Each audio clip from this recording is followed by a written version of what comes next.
Duterte. Ginagawa nilang magnanakaw o nagnakaw ang ating Vice Presidente. Ito naman ang sa akin, sambayanang Pilipino, kung kayo'y nanonood, walang magnanakaw na Duterte. Yes! Duterte! Duterte! Duterte!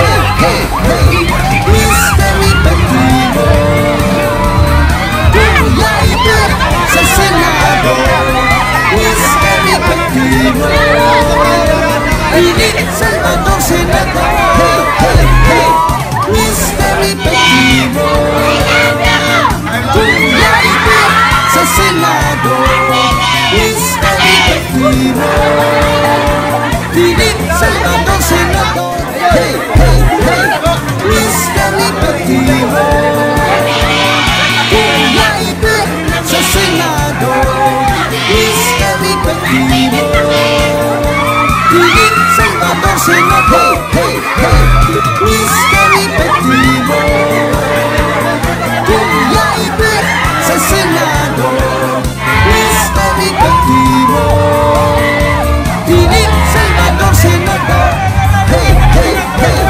Mr. Palakpakan niyo naman yung katatapos lamang salita niyo. Sinundan ko po siya. Mula noong 2019, nagtumakbo siya. Unang araw pa lamang po ng kanyang kampanya, ay sinamahan ko na siya. Mula noon hanggang ngayon, magkasama kami yung dalawa. Ang tunay na magkaibigan ay walang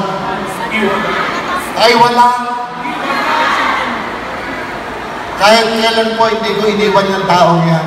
Kasi alam ko na tama ang kanyang ginagawa para sa sambayanang Pilipino. Hindi ho ako perfecto. Dami ko nga akong patikos na inaabot. Pero tinatanggap ko po lahat ng patikos na yan. Ang dami pong nagbabash sa akin. Tinatanggap ko po lahat siya. Kasi alam ko, yan po ang kanilang hanap buhay. Diyan sila nakakakuha ng pambili ng mga pagkain para sa kanilang hapagkainan. Hindi po ako magagalit sa kanila. Pinagdadasal ko pa po sila. Akala ko nga nagawa ko na lahat. Yung pala, napakalaki pa ng aking kulang. Nakita ko ang pinakamahihirap na mahirap dito sa ating bansa. Lahat yata ng bundok ng Pilipinas ay narating ko na. Alam niyo po, karamihan senior citizens, kinakausap ako, nakikiusap sa akin na sana'y tumakbo akong senador. Sabi ko, hindi ko po alam kung ano, para awa mo na, tumakbo ka at kung manalo ka, huwag mo naman kaming pabayaang mga senior citizens. Sinabi ko po, kung ito'y mangyayari dahil kagustuhan ng nasa taas, at ito na nga po, nangyari na. Nagbubukas po ako ng panibagong aklat ng aking buhay. Ngunit hindi bilang artista. Aklat ng aking buhay sa politika. Sa bayanang Pilipino.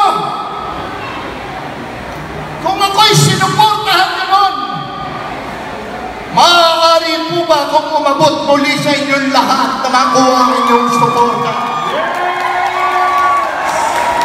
Pwede po ba? Maski hindi ko po naririnig ang inyong mga hiyaw, kung umihiyaw man kayo sa iba't ibang lugar. Ang puso ko po ang nagsasalita. Gusto ko po maglingkod sa sambayanang Pilipino.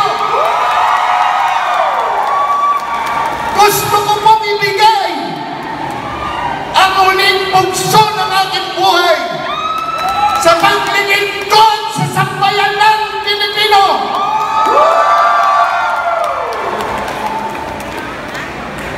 Ang hirap po. Nakita niyo naman po yung mga nagsalita kanina. Ang gagaling nila. Lalo na po si Rodante Marcoleta. Alam niyo po, kanina nagsasalita siya. Ako po'y lumapit po sa may telebisyon upang marinig siya, upang mapanood siya. Dahil pag siya'y nagsalita, galing sa puso niya. Ang ipinaglalaban lang ni Marcoleta at ng buong PDP slate ay ang tama, walang mali. Kahit kailan, wala kaming hinusgahang tao, maski na yung pinakamaliit na. Oo, bumibili kami lahat ng suka. Kung yun ang tingin sa amin, suka, galing sa atin yan. Ako, ang sarap ng suka. Di ba nagsusuka din kayo?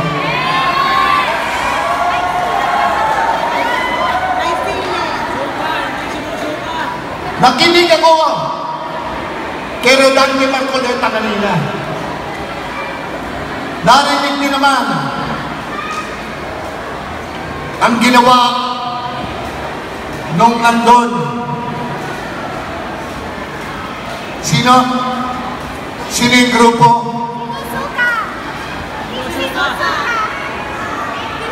Ang Quadcom na kung tawagin nila. Pinai-impeach Philip ang ating mahal na Vice President Inday Sara Duterte. Ginagawa nilang magnanakaw o nagnakaw ang ating Vice Presidente. Ito naman ang sa akin, sambayan ng Pilipino kung kayo'y nanonood. Walang magnanakaw na Duterte. Yes! Duterte! Duterte! Duterte! Duterte! Duterte! Duterte! Duterte! Duterte! Duterte! Mula sa dating Pangulong Rodrigo Roa Duterte, pati na kay Kong Pulong Duterte, pati na kay Mayor Baste Duterte, lalo na kay VP Inday Sara Duterte, wala pong magnanakaw dyan.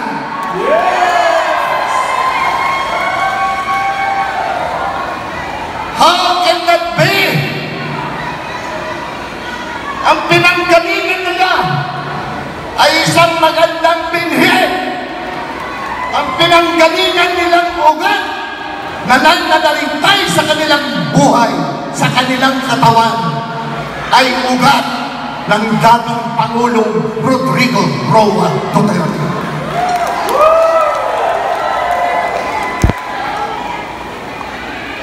Ito ang sa akin. Pwede ba akong makiusap sa inyo lahat? Sambayan ng Pilipino, pwede ho ba talagang vote straight tayo, PDP laban? Totoo ba yan? Totoo ba yan galing sa puso nyo? Tandaan nyo, ang laban namin ay laban nyo.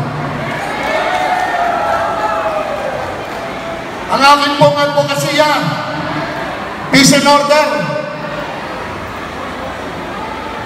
Gusto ko pong ibalik ang layuan ng laban ni former President Rodrigo Roa Duterte sa aspetong ito. Gusto ko pong magbalik ang tiwala ng mga magulang na makakauwi ang kanilang mga anak sa kanilang tahanan na ligtas, na hindi makikita, hindi magagahasa, hindi mapapatay. Si Digong lang po ang gumawa niyan. Kasama si Itagamo sa Bato, Ronald Bato de la Rosa.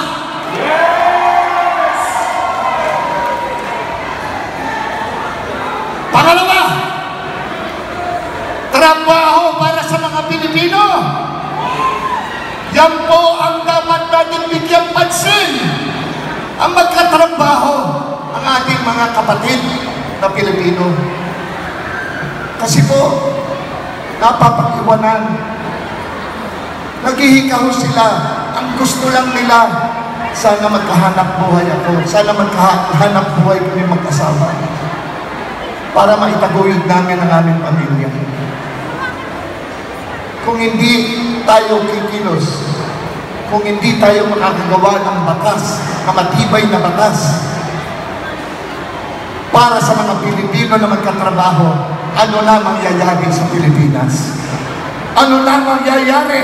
Lalo sa pinakamahihirap na mahirap. Suntok po sa puso ko yan. Hindi po kaya ng dibdib ko yan. Dapat po, sa aspeto ng agrikultura, teknolohiya, at infrastruktura, para mas maging matibay po ang kinabukasan ng mga Pilipino. Yan po. Pangatlo, edukasyon. Palagi po natin sinasabi na ang kabataan ang pag-asa ng ating bayan. Totoo naman po yan. Pero, paano po nilang mapapakita ang kanilang mga potensyal kung napapabayaan naman po natin ang mga pangangailangan nila sa edukasyon?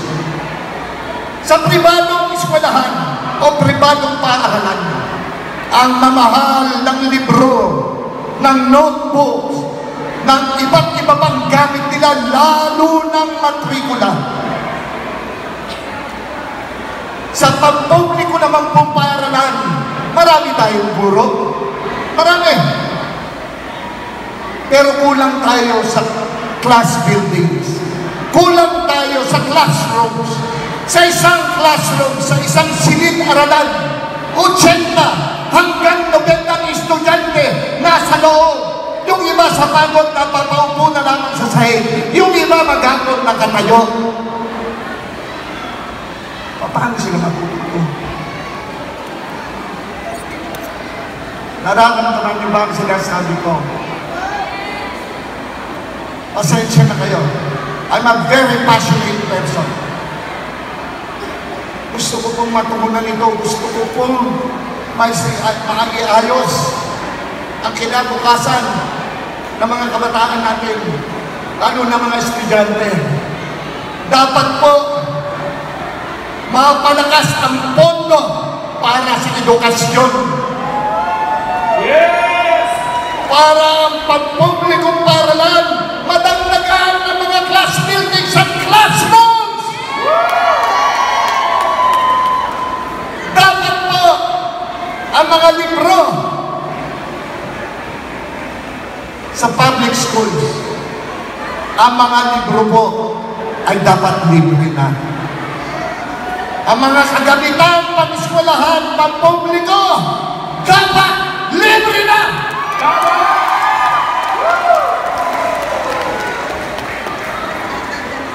At ang pang-pagbadong para naman, kailangan po talaga ibaba ang matrikula nila. Kasi po, hirap din, lalo na po yung mga middle class din. Hirap din po sila, lalo na kung 3-4 ang kanilang ginag-aaral. Wala pong nag-isip yan noon. Meron sana. Inabot lamang po ng pandemic. Si Pangulong Rodrigo Roa Duterte. Pero anong ginawa niya? Hindi siya tumigil sa kakahanap ng gamot na pwedeng panlaban sa COVID.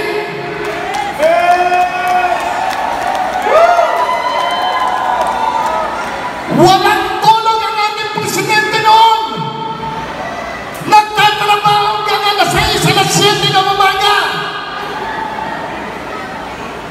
para lamang maaksyonan ang pangangailangan ng sambayanang Pilipino. Yan ang Pangulo. Una, ang kapwa nating Pilipino sa kanyang puso, isipan, palakpakan natin former President Rodrigo Roa.